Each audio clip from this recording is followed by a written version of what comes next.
ሰላም እንዴት ናችሁ? ዛሬ ስለ ዝምታና ስክነት ልናወራ ወደናል። እርግጥ ነው ዝምታና ስክነት አሁን እንደ ኃጢአት እየተቆጠሩ ነው። እውነቱ ግን ሰዎች ሰላም ማግኘት ከፈለጉ ከልባቸው ጋር መታረቅ፣ ከነፍሳቸው ጋር መስማማት አለባቸው። ለዚህ ደግሞ መንገዱ አንድና አንድ ብቻ ነው፣ ዝምታና ስክነት።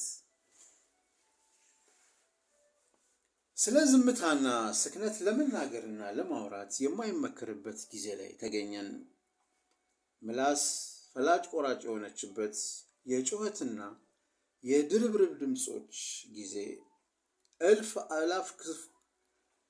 አላፍ ክፉ አንደበቶች ቅስም ሰባሪ የጥይት ቃላቶችን ያለምንም ርኅራኄ የሚያዘንቡበት ዘመን፣ ወሬኞችና ሕሊና ቢሶች በመብራት የሚፈለጉበት፣ ብቸኝነት እርጋታና መስጠት እንደ ድክመት የሚቆጠርበት የጋርዮሽ ባህል ላይ ተገኘን። ጭራሽ እኛን የማያውቅንና የማይረዱን ብልጭልጭ አንደበቶች ስለኛ ለመዘከር ከፊት ተሰልፈዋል። ግና ዝምታን ይዘን አላንቀላፋንም። ተለዋዋጩ ጊዜ አመጣሽ ጩኸት ከዘላለማዊው እርጋታ አይበልጥምና ስለ ዝምታ፣ ብቸኝነት፣ ስክነት፣ ጥሞናና ወደ ራስ መመለስ ልንናገር ተሰይመናል። ዝምታ ኃጢአትና ወንጀል በሆነበት በዚህ ጊዜ የወከባ የይድረስ ይድረስ የቶሎ በል ቶሎ በይ ቱማታ ዓለም ውስጥ ሆናችሁ ወደ ውስጣችሁ እንድትጓዙ የተሰወረውን የዝምታ ምስጢር እነሆ መግለጽ ልንጀምር ነው። እግዚአብሔር አምላክ ይህን የምናየውንና የማናየውን ዓለም የፈጠረው በዝምታ ነው። ዝምታ ውስጥ ታላቅ ኃይልና የመቻል ምስጢር ይገኛል። ጸጥ ስትሉ ወደ ተፈጥሮ ማዕከላዊ ቦታ ትጓዛላችሁ። አእምሯችሁ ሳይወድ በግድ ሁሉንም ነገር ልብ ማለት ይጀምራል። የሕይወትና የመኖር ድንቅ ኅብረ ዝማሬ ወደ ውስጣችሁ መፍሰስ የሚጀምረው ዝም ስትሉ ብቻ ነው። ያልተረዳችሁት ዋና ነገር ብዙ ባወራችሁ ቁጥር ስንት አስደናቂ ነገር ልታደርጉበት የምትችሉትን ኃይል እንዲሁ እያባከናችሁት መሆኑን ነው። የሰው ልጅ እርስ በርሱን መስማማት ያቃተው ለምን ይመስላችኋል? እጽዋት፣ እንስሳትና አራዊት ውስጥ ለምንድን ነው ሁልጊዜም በሰላም የሚኖሩት? ዓለም ከተፈጠረች ጀምሮ እጽዋትና አራዊት እርስ በርስ ተጫረሱ ሲባል ሰምተን የማናውቀውስ ለምን ይሆን? መልሱ አስገራሚና እጅግ ቀላል ነው።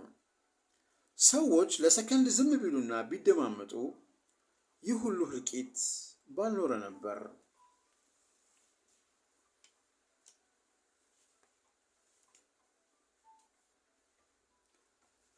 እጽዋትና አራዊቱ፣ እንስሳቱ በዝምታ ውስጥ ሆነው የተፈጠሩበትን ዓላማ ይፈጽማሉና ሁልጊዜም በሰላም ተከበው ይኖራሉ። ዝምታ ጸጥ ማለት ብቻ አይደለም። ዝምታ አለመናገር ብቻም አይደለም። ዝምታ ከነፍሳችን ጋር መታረቂያ የብርሃን ድልድይ ነው። በዝምታ ያጌጠችን ነፍስ የትኛውም ተፈጥሯዊ ምስጢር ሊሰወራት አይቻለውም። ዝምታ የጀግና ሰዎች መገለጫ ነው። በየተሰማሩበት የሥራ ዘርፍ ውጤት የሚያስመዘግቡት በዝምታ ውስጥ ሆነው ተግባራቸውን የሚፈጽሙ ሰዎች ብቻ ናቸው። ምክንያቱም በከንቱ ወሬና በተራ አሉባልታ የሚያባክኑት ኃይል የለም። ተፈጥሯቸው ለሌሎች ተስፋና ደስታ የሰጡ፣ በሌሎች ላይ የመኖሩን ጉጉት የጨመሩና ነገን እንዲናፍቁ ያደረጉ ሰዎችን ልብ ብላችሁ ከተመለከታችሁ የምታገኙት ልዩ ነገር ከመናገር ይልቅ ዝምታና ስክነትን መምረጣቸውን ነው። በዚህ ባለንበት የሰለጠነና ዘመናዊ ዓለም ውስጥ እጅግ ብዙዎች ለብቻ መሆንንና ጸጥ ማለትን አጥብቀው ይፈራሉ። ብቸኝነት ወደ ውስጣችሁ በጥልቀት እንድትመለከቱና ወደ ተፈጥሮ እንድትጠጉ ያደርጋችኋል። የነፍስ እውነት፣ የልብ እርካታና እርጋታ ምንጩ ጸጥታና ብቸኝነት ነው። በመንፈስ የነቃችሁ ስትሆኑ ፍርሃት እናንተ ጋር ቦታ አይኖረውም። ፍርሃት ጉልበቱን የሚያሳየው ለአሰስገሰሱ በሚጨነቁና እየሆነ ስላለው ነገር ሁሉ የእነሱ ምላሽ አስፈላጊ መስሎ በሚሰማቸው ላይ ነው። የወሬኞች ብቸኛ ችሎታ ጸጥታን መሸሻቸውና ሁሉንም ነገር መቆጣጠር እንችላለን ብለው ማሰባቸው ነው። የራሳቸው ነገር ላይ አተኩረው የሆነ ተጨባጭ ውጤት ከማግኘት ይልቅ ልክ እንደ አየር የትም ቦታ ተበትነው ይገኛሉ። ባህሩ ዳር እንደተገነባ ቤት የመጣው ማዕበል ሁሉ ጠርጓቸው ይሄዳል። የተተከለ ማንነት፣ የጸናና የረጋ ስብዕና፣ የጸጥታና የብቸኝነት ትሩፋቶች ናቸው። በዚህ ዋዣቂ ሕይወት መሰረቱን እንዳንሰራፋ ግዙፍ ዋርካ መሆን ከፈለጋችሁ አርምሞንና ለብቻ መሆንን ገንዘባችሁ አድርጉት።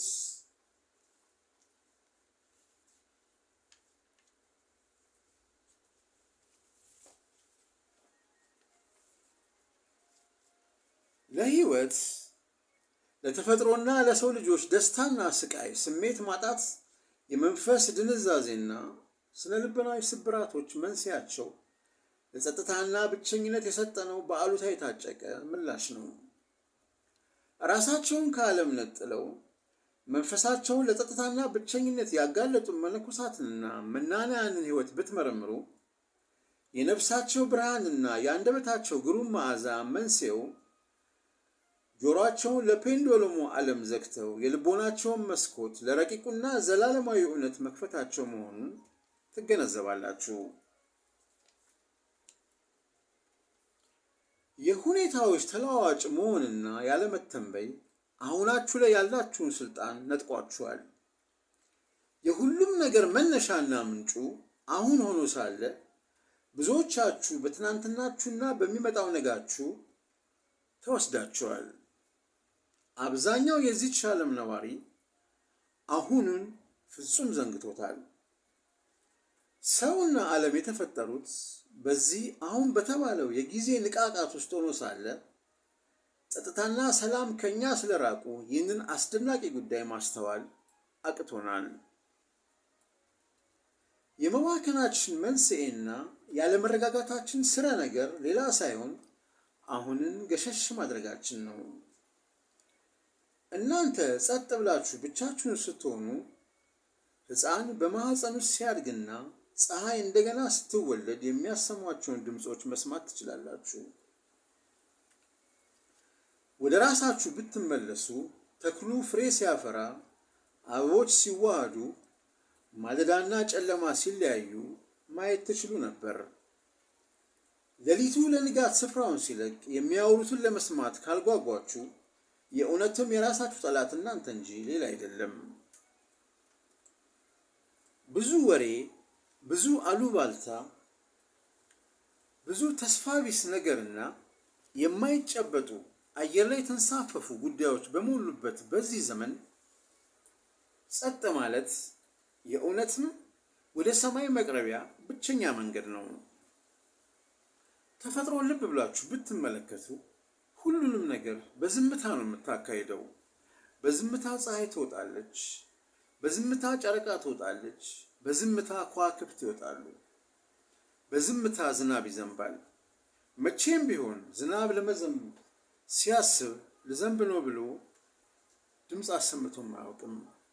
ፀሐይም የሚያቃጥል ፀሐይ እንኳን ብትሆን ላቃጥል ነው ብላ ተናግራም ተንፍሳም አታውቅም።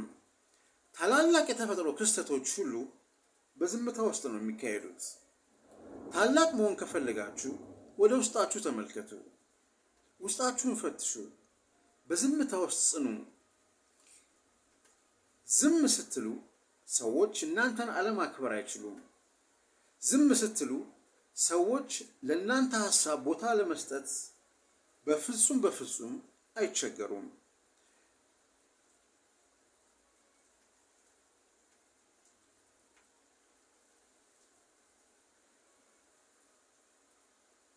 በዝምታ ውስጥ ስትሆኑ ሁሉንም ነገር ልብ ማለት ትችላላችሁ።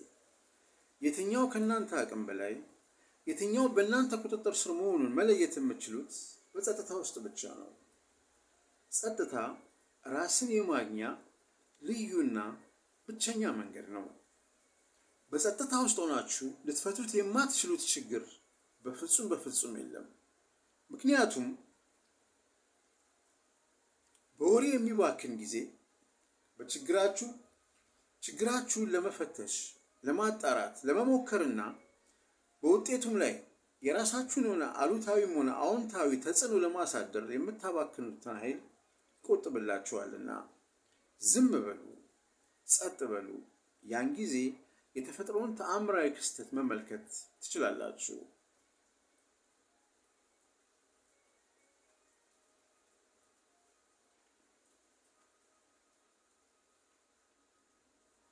ስለ ዝምታና ስክነት ያዘጋጀነውን ቪዲዮ በዚህ ላይ ያበቃን። የቪዲዮ ሀሳብ ከተስማማችሁ ለአንድ ለምታውቁት ሰው ሼር አድርጉለት። በተጨማሪም ቻናላችንን ሰብስክራይብ፣ ላይክ፣ ሼር እና ኮሜንት በማድረግ አጋርነታችሁን ልታሳዩን በታላቅ ፍቅርና አክብሮት እንጠይቃችኋለን። መልካም ጊዜ ይሁንላችሁ። ቻው።